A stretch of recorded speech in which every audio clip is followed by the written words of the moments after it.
Is a message from the President of the United States.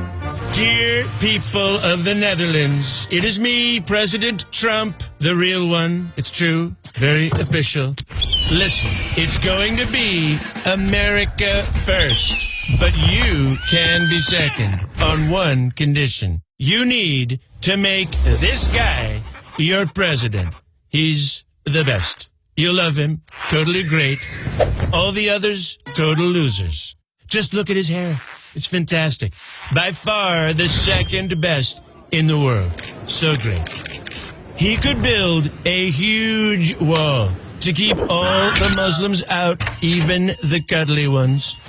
I bet he could even make Germany pay for the wall. And if not, he can just grab Merkel by the purse. Or maybe not.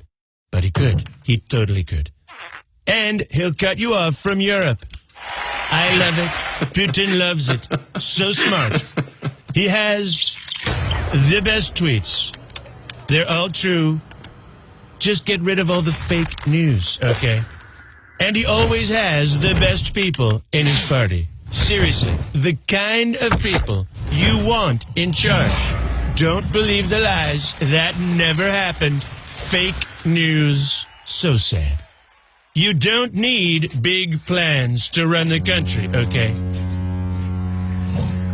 Wilders will make the Netherlands great again, just like I am doing over here, believe me. And if not, at least he'll make it look great. So Netherlands, do we have a deal? No deal. Well, I hope that was entertaining. So, welcome to the Netherlands, the land of weed, prostitution, and windmills. In short, there were elections today, and the Eurosceptic candidate Geert Wilders was pretty much defeated. I mean, he only got 19 seats in this election, and the most actually went to the VVD, which got 31 seats.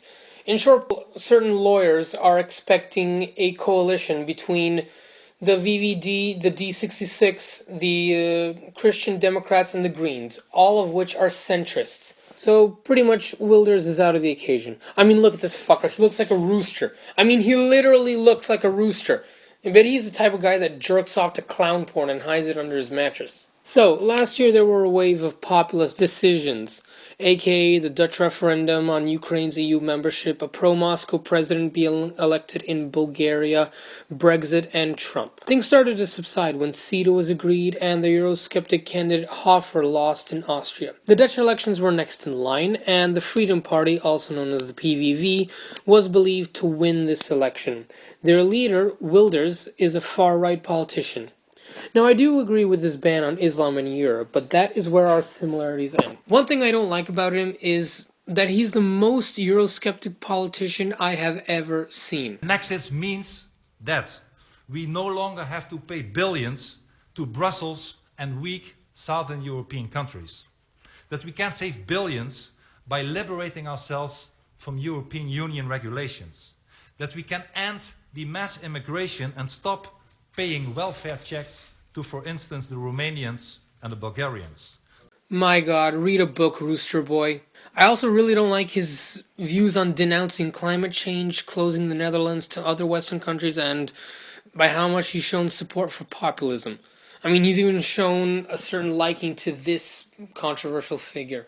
His older brother even described him as, in childhood, being aggressive, egocentric, and unkind, and at one point his parents almost tossed him out of the house, but those are just his words. But throughout much of the campaign, the PVV held the most support in polls, amounting to 25%, just a little ahead of the VVD. So I bet you're wondering how he lost here. Well, other than the fact that for the last couple of days, his numbers have dropped. There are about 150 seats in the Dutch parliament, and a party would need 76 of them to win a majority. No party has ever had enough seats to do it alone, so for over a century the country has been ruled by coalitions. So although a very large portion of the vote, or that's what was expected and didn't happen, went in his favor, there were many other that were spread out across the other candidates. This was basically a fragmentation, and the PVV's party kind of lost ground over there. So, and the point is, a lot of people, they don't necessarily want to form a coalition with him because of his extreme views. So, I think it's safe to say that right now he's being cut out of the equation. With all this intact, I'm really glad to see the mainly centrist coalition between these four guys. Controversial anti-immigrant, anti-European Union figure Geert Wilders struggled at the polls in Netherlands' election after running on a de-Islamification platform calling for Islamic schools to be closed and the Quran and burqa to be banned. That message struck a chord with many ordinary Dutch voters who have been hard hit by the government's austerity measures and who feel the country has taken in too many refugees and migrants. But conservative Dutch Prime Minister Mark Rutte's party has taken the lead in an election widely seen as an indicator of populist sentiment in Europe. I can pretty much see that a good pattern is happening, as we've seen in Austria, now the Netherlands, and that is rising in the French elections. To see centrism rising is a clear sign that people are moving away from the traditional liberal governments as they have made a mess, but they are still not willing to shift to another extreme ideology in the far right. A lot of people there would agree with me that being moderate is actually the best way to go. I'm also thrilled to see that Euroscepticism is a minority in Western society, and that the idea of not just a united Europe, but a united West is very probable. I mean, look at Eurosceptics, they're quiet.